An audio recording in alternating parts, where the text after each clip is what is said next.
today, we recognize that career success is deliberate and strategic, and your chosen specialization is the linchpin of the strategy.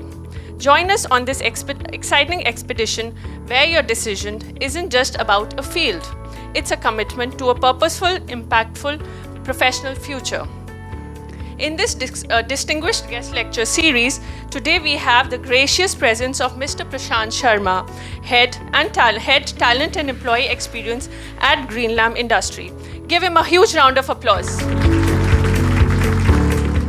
I've been told by your teachers and management that you are on the journey of making a choice of what elective are you going to take, right? Am I right? Am I right in guessing that? Okay. So, have you already made up your mind? Yeah. The window is still open. Window is still open. How many of you entered the college with the thought that you going to take A, B, C, D elective? You know, come what may, I'm going to do marketing, I'm going to do finance. आप सब सोच के आए थे? Come what may, this is going to be my. Is there anyone whose decision is slightly changed? सोच के कुछ आए थे लेकिन now I'm going to do something else. So all of you are sorted, right? Okay. How many of you are marketing enthusiasts here? And where are my finance whiz kids, superheroes? Okay. And what about operations, supply chain, and other? Okay. Any interest in HR? Okay. So I'm being told that this series has been going on for a couple of days now, and tomorrow is going to be the last day around it. So today I will take you through what it takes when you are in an HR profile. So let me share a little about me, who I am and why am I standing here, what am I doing. So my name is Prashant Sharma. I currently professionally I head the talent management, talent acquisition, employee engagement, employee experience, candidate experience across the globe for a company called Greenlam Industries Ltd. So we are close to 2100 crore turnover company with a employee base of around 6,500 in India and around 150 plus people outside India. So my job is to bring people to the organization.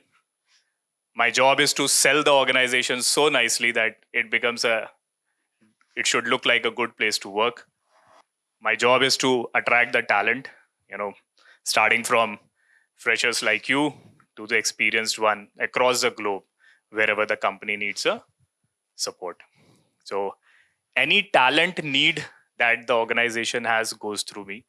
I am the go-to person in terms of bringing in people and anything related to people before joining us, people after joining us.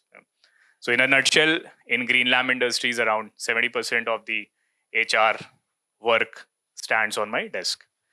I am well supported by a team of people. So in HR, we are around 20 people who work day and night to make this act happen, and so that the company runs faster and we are able to meet our goals. And I was working with some Fortune 500 companies as a consultant to them for close to 3 years. Then I switched tables and I joined a company called Cherry Interiors as their head of HR. Worked with them for close to 4 years. Then another company called Field King. They are the largest exporters of agricultural implements. I was leading their HR, IR, admin, and CSR and IT functions.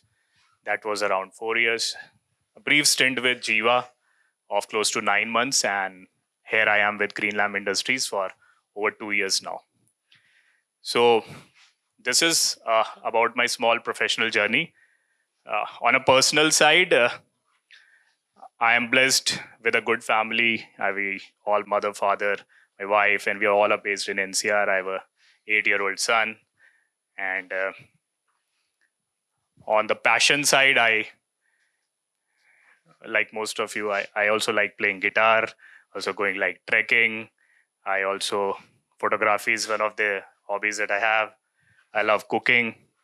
Earlier, I used to love cooking and eating. Now, I only love cooking because uh, now, last 5 years, I'm into a lot of fitness enthusiast. I not into bodybuilding, but um, once I was 102 kgs because I was cooking and eating both. So now I am 78 because I'm only cooking for family and friends. So this is pretty small introduction about me, and I'm passionate about the work that I do, and I think that's has also contributed to the whatever success, little or more success that I have got in my career so far. In over 16 years that I have put in this industry, I think, and that's what my giveaway to all of you would be, that whatever you do your best, do your 100%, make it your passion, because until and unless it becomes your passion, your real skill will not come to the, and you will always be taken over by someone who is more passionate about that job. So any idea about what HR does for an organization? Any vague idea? Training and development. Okay. What else? Healthy work environment. Okay. Creating good working culture. Okay. And what else? SOPs for the organization. Okay. Recruitment. Somebody already said recruitment and selection. What else?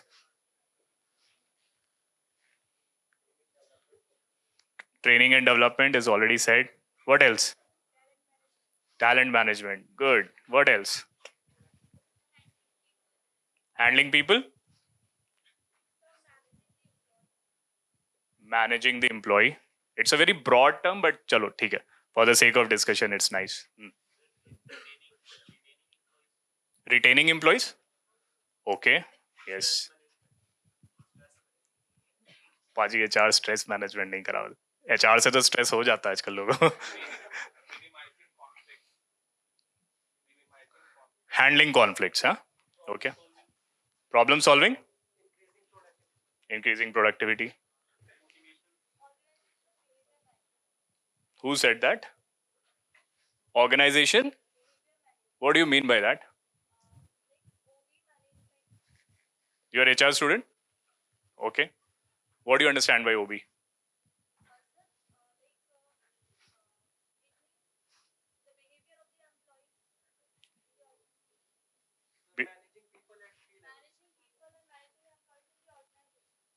Managing people and managing.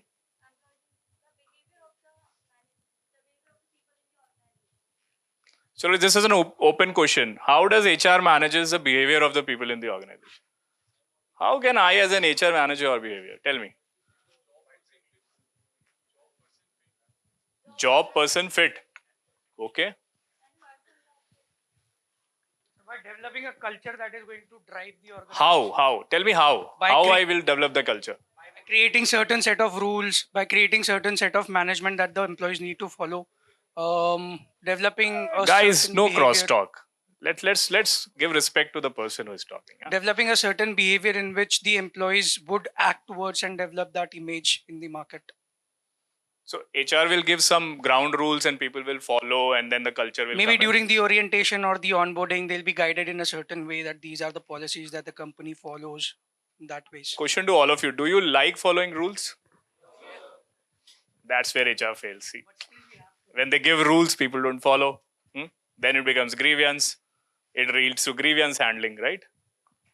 What else? No, your point is right. But I want to come to it in the later slides. What else? कुछ strategic level पे बताओ HR क्या करता है? Compensation and benefits. Okay. What else? Compensation is the smallest thing that the HR talks. Let me also put it on records. Because it is only spoken once when you are entering the organization. And then it is a form of a paper and then it keeps retorting. What else? Goals. Yes. Now this is something strategic. Yeah. Goals of the organization. Yes. Why are goals important? For yourself and your company? Hmm? एक एक करके बताओ madam. Why are they important?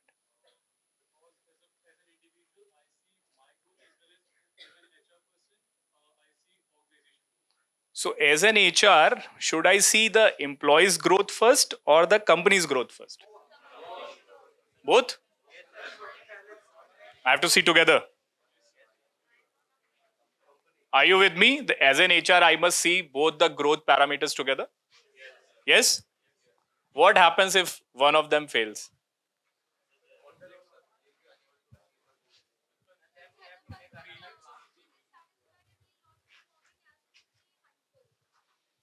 Is not satisfied.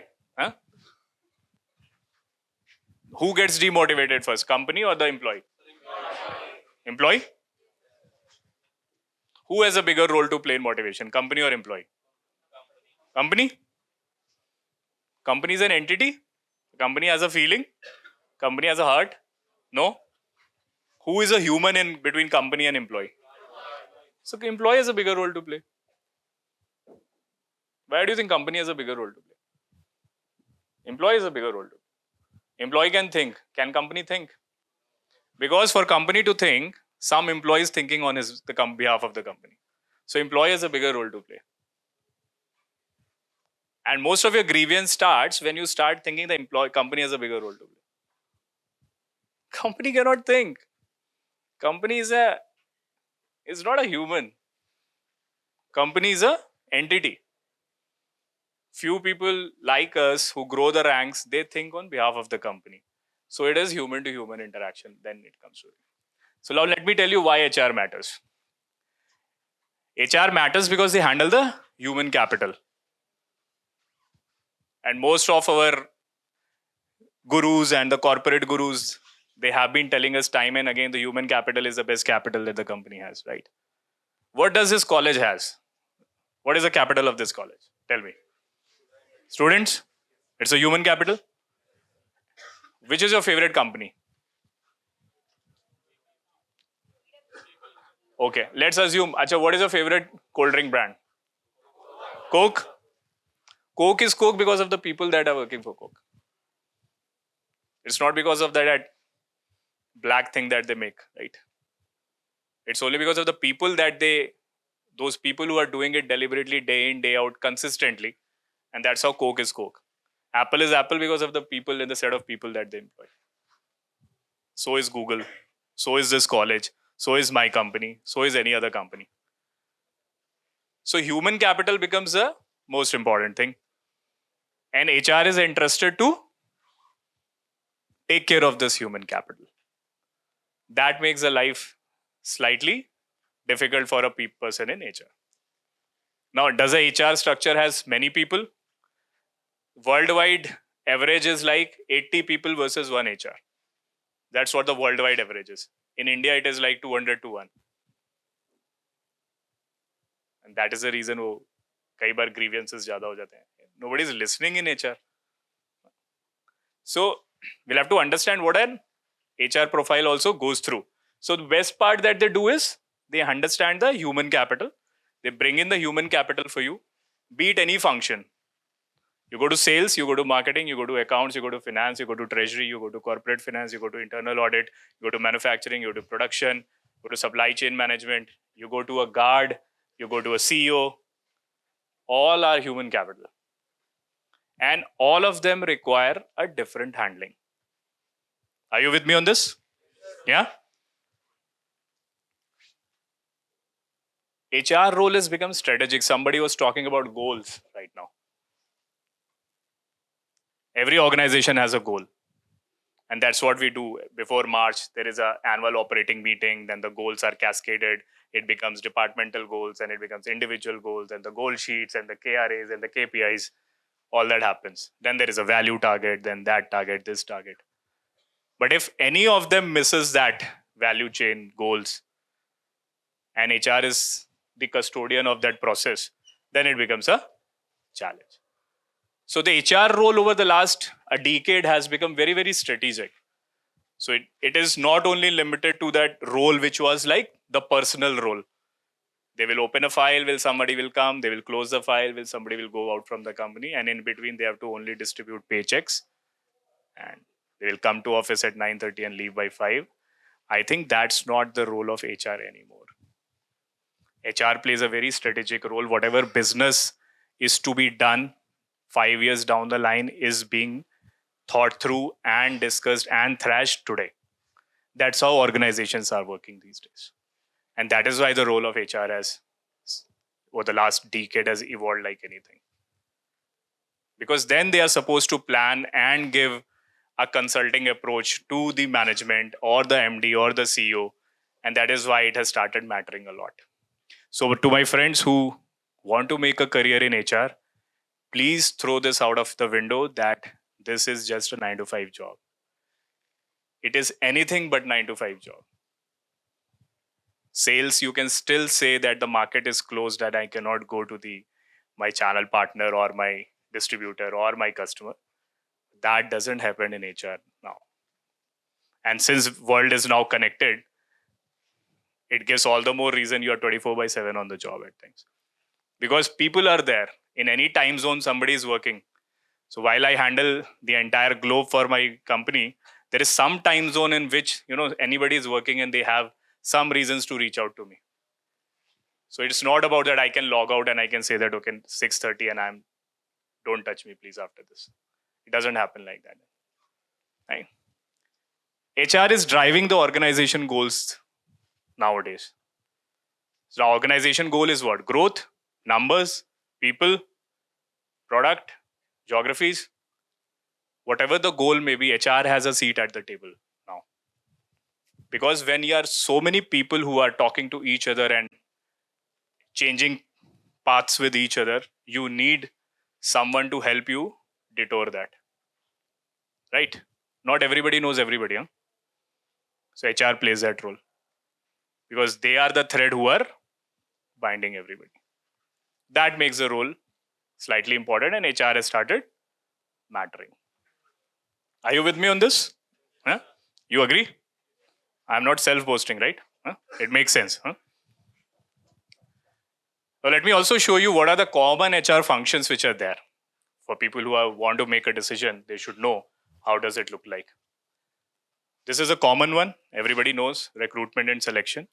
But this recruitment and selection has now gone to a level which is called talent acquisition. Right? So we started talking about talent. We don't talk about CVs or candidates anymore. We talk about talent. What is that talent bringing to the table? Employee development and training. Training is just training is one thing. Employee development is another thing. And every employee is a different employee. Their needs are different. So they need different measures. They need different kind of hand-holding. So this also becomes a very important part of the organization now. Somebody said about appraisals, right? Earlier it used to be just increments. Monetary increment at the end of the year, 6% raise. But it has now become performance management. Performance management has also cycles. 2 times a year we do that performance management. Mid-year, quarterly, round the year. Now we have graduated to OKRs also. So the world is changing fast. But to manage this, we have dedicated teams in the companies now.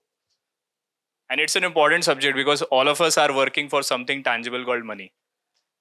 And then other things also. If that is not managed, the employees will left with a lot of grievance.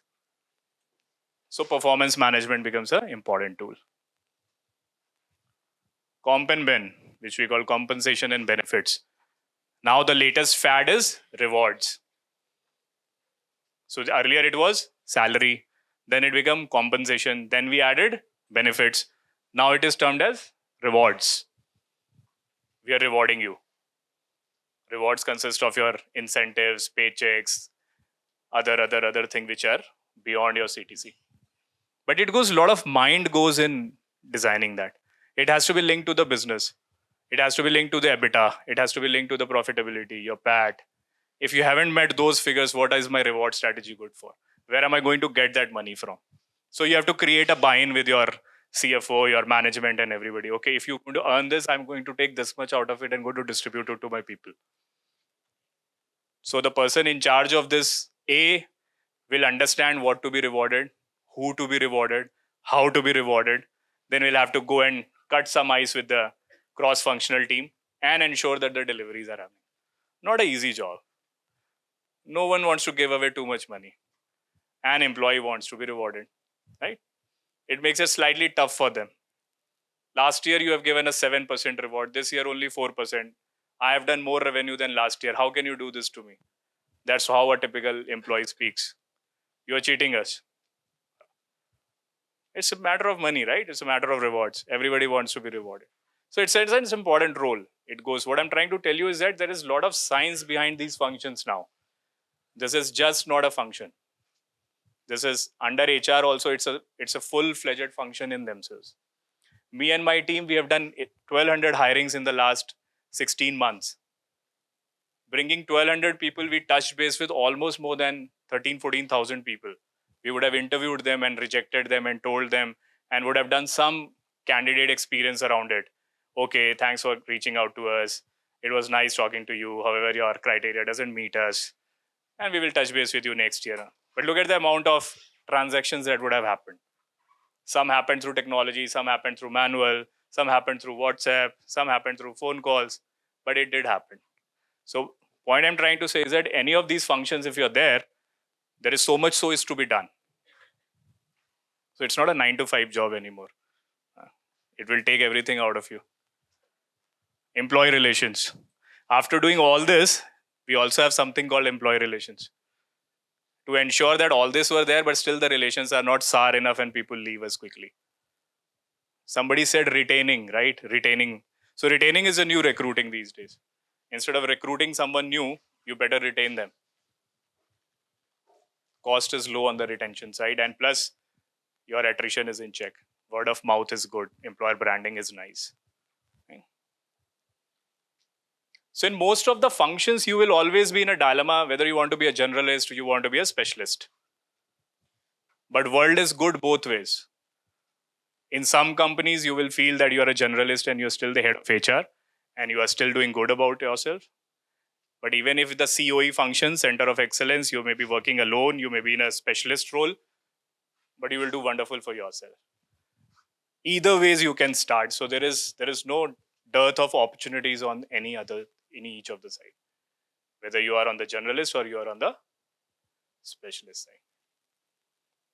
From specialist, you can become a generalist. And from generalist also, you can become a specialist. World doesn't stop in either of them. So what I'm trying to say, there are various and diverse career trajectories in HR.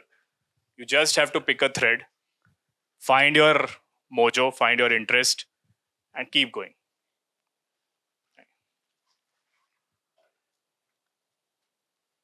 Now, while there are a lot of functions which are there are immense amount of skills which are also required. Yeah?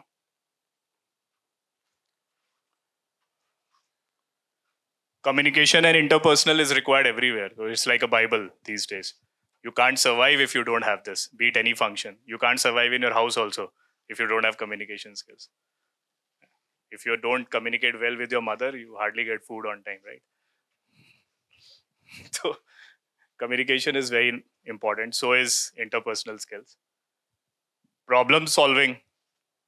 You guys are good problem solvers? Depend on your situation or problem situation? Problem situation. And what about critical thinking? What do you understand by critical thinking?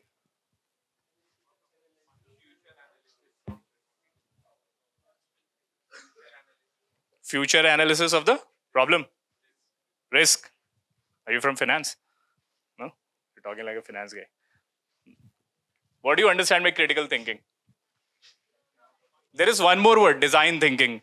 Have you done workshops on design thinking, critical thinking? Oh, yes. Your college will facilitate that soon. You must do that. There are online workshops also available. These days, they teach you how to think. Such is a world, you get everything ready-made. You can know if this is a situation, I have to think like this. Emotional intelligence. Are you guys aware? What does that mean? No? Why do you need to connect emotionally with people? And this is more from the HR function. And this holds, so for example, emotional intelligence holds good for any leadership role across any functions. So being intelligent is good, but if you are not good being emotionally intelligent, you may be running out of a leadership role very soon. And more so post COVID. If you don't understand how people behave and how people react, it becomes very, very difficult. The words like empathy and all that, they have become talk of the town. So, pehle kaise hota tha? I will give you an example. Before COVID, if somebody comes to you, and I've seen managers like head of the departments and all that, if you go to them, I need a leave. एक तो you were so scared to go to the person that I need a. क्यों चाहिए? क्या हो गया है? कोई छुट्टी मिलेगी? वापस जाओ. So this used to happen in most of them. People were so scared. Post COVID, people have started saying, they started informing, I'm availing a leave. I will be off the work. Check the response. People say, hope all well with you. If there's anything I can do for you, let me know. Don't worry about the work. I think that's the change that has happened. And it's all happening near the empathy and the emotional intelligence and the other piece. Because if you don't connect, and that's for all of you, whichever stream that you want to take, if you don't connect emotionally with people, the leadership role is going to be very difficult. Also, the leadership roles are not having a plethora of team members under you. Even in a single individual contributor role, you can still be a leader. There are a lot of gig workers which are there, but they still command a lot of leadership roles. So don't only feel that if there are 10 people mapped under you, then only you are a leader. Right? Analytical skills are also very important. Because we live in an era wherein there is a lot of data which is thrown at us. And if we don't analyze, if our analytical skills are poor, so every time you will get some data set, big, small, but your job will be to bring some executive summary, synopsis, thinking out of that. How does that make a sense to us? Because not everyone on the hierarchy will have some time to read through that. They will only have time to read through that. So that analytical skills are very important. And how to present the data also. Adaptability and flexibility. Because from my experience, I am telling you, no two organizations are same. No two multinationals from the same country are same.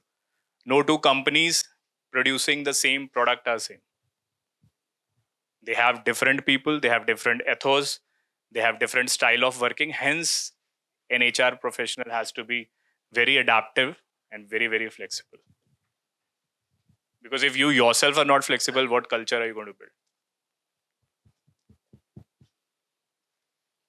And you have to be positive all the time with a smile on your face. Because there is a saying in English, you don't pour from an empty cup. You always pour up from a cup which is full. If you are full with positivity, you will pour positivity. And if you are full with negativity, you're full with mindlessness instead of mindfulness, you will also give the organization the same thing. So be very cautious what your cup is full of, right? Tech proficiency. And that's, needless to say, it's very, very important. Tech is there in everything. But for me, the most important thing in this entire slide is the last line, which says ethical decision. Because the entire organization will look up to you as an HR. And that's the biggest burden that you carry. Few people say it as a job hazard, but I say it's a biggest responsibility that we carry. Come what may, ethics should not go out of the window. Because then people will lose trust and nobody's going to work for you, for the organization. So all these posh committees and ethical committees and ethics committees and whistleblower committees and all that, they only work when ethical decision making and ethics are in place. For organization, when this is not in place, everybody knows about that organization, and organization themselves are the last one to know about it. So HR's role is very important in holding this part. And it cuts through all the departments. All the departments will expect that ethical decision making is there. But who's going to be the torchbearer? It's most of the times it is HR. So these are certain must-have skills which, if you are trying to see a career in HR, you must practice this. We must also see what are the emerging trends in HR. A lot is being spoken these days around what is happening. There is too much buzz around remote working, flexible working, but it's a very difficult thing to handle. I'm telling you with my experience. Every employee wants a flexible working, but in his own style, in his own working condition. I want to work from 3 in the morning till 6 in the morning, but I want to be flexible. And same set, another employee from the same department wants to work at 6 in the evening till 9 in the evening. It becomes very difficult for an organization to handle all such things. It's an emerging trend, but I think that's giving sleepless nights to people like us. How do we manage? Another important and forward-looking agenda is diversity, inclusion, initiatives, equity. What do you understand by diversity and inclusion? Anybody? Diversity, inclusion, D&I. सुना है कभी?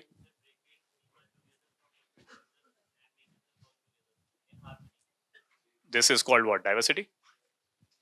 What is inclusion?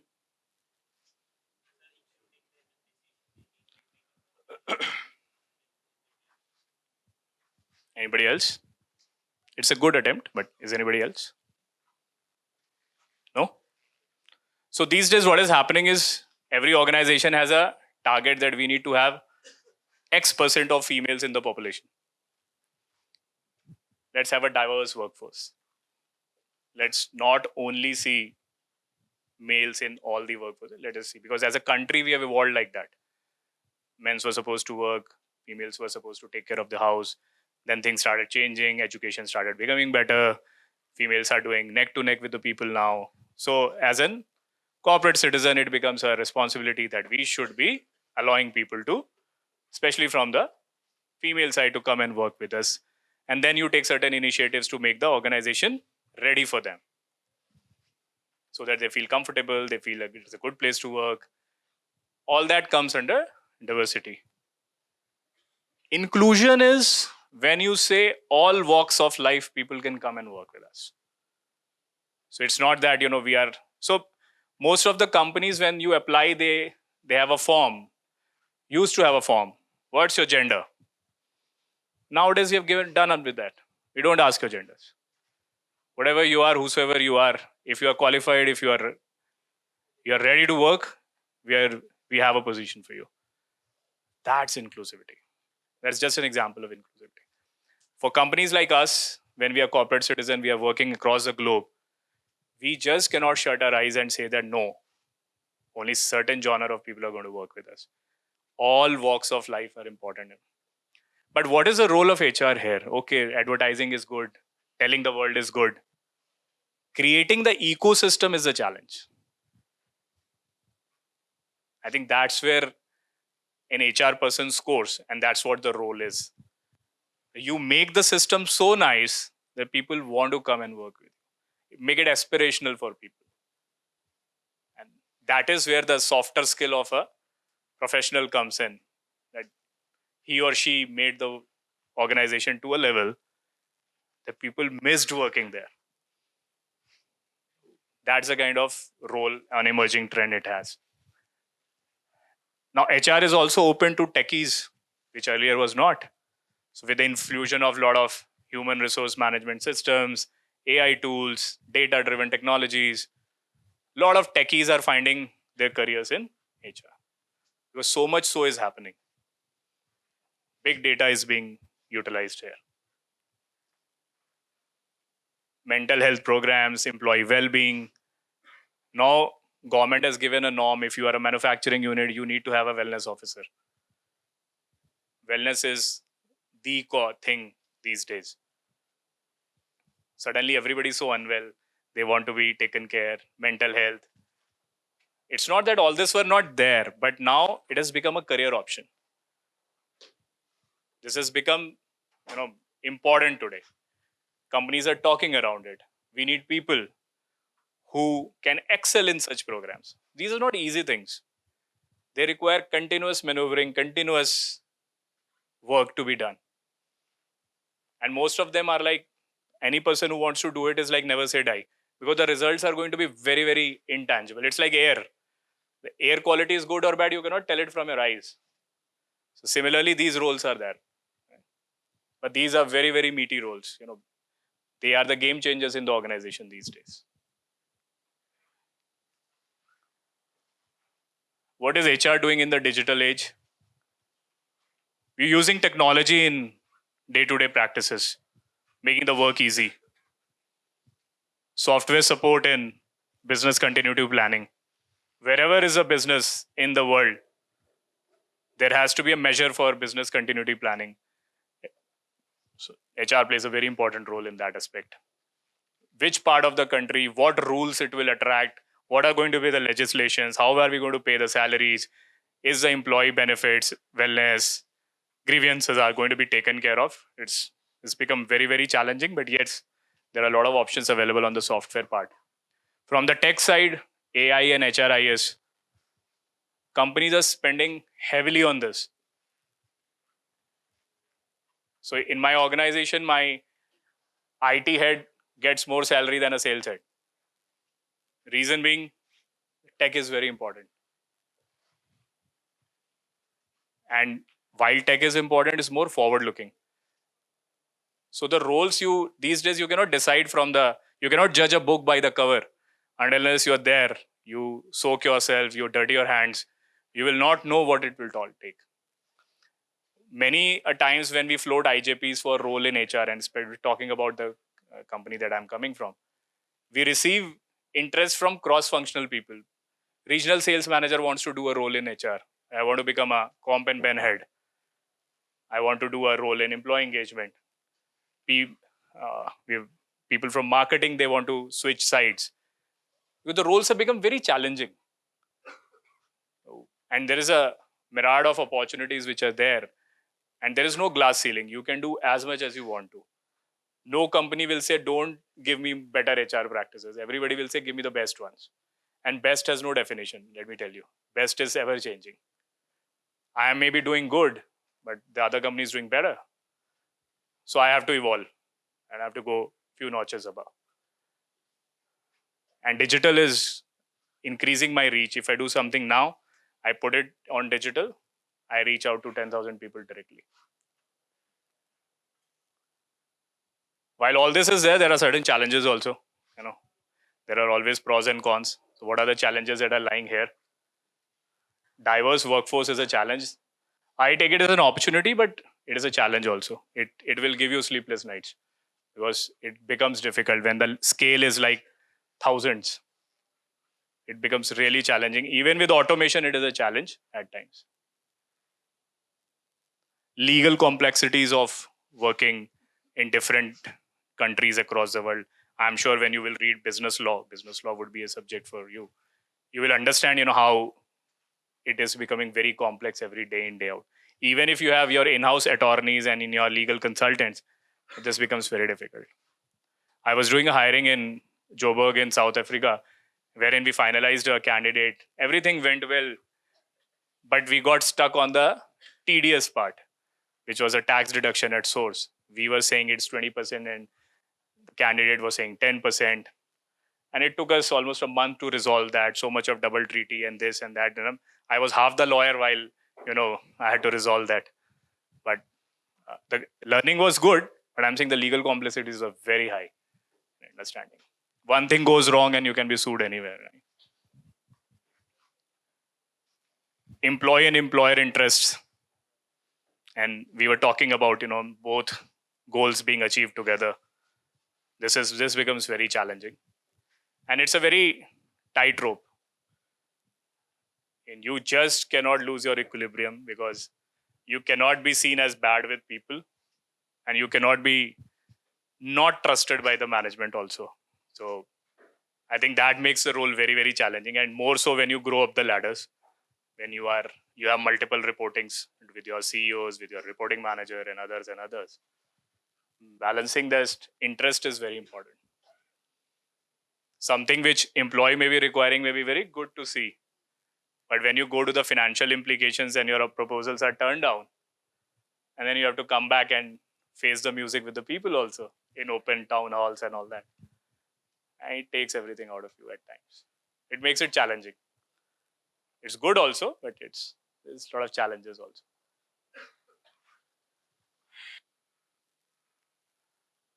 Couple of things I want to say, which are the tips for success.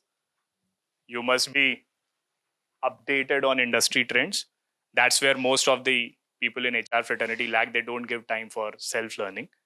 I think if you do industry trends, reading, analysis, why is it happening, what it will lead to, developing your skills, because you need to know most of the thing about most of the departments, which unfortunately other departments don't have to know. But you have to know if you are exploring a career in HR. If you are hiring a supply chain person, you need to know about what supply chain is and what supply chain is about the organization that you are at. But the supply chain doesn't have to know about others. You have to know about it. So you have to develop your skills that ways. You have to be always sharp. You have to be always on your toes. And build a strong professional network. You guys build your professional network. Are you building? How do you build that? LinkedIn. Is it effective? Sending a request, waiting for a person to accept. Network is built? No? So what will you do now? You only have LinkedIn? Right? Anything else you have? LinkedIn is push or pull? Tell me. Is it as a pull effect or a push effect? Both? I think it's a pull effect. It's just a pull. You just keep waiting. Your profile seems good, they will accept. Profile doesn't seem good, they will not accept.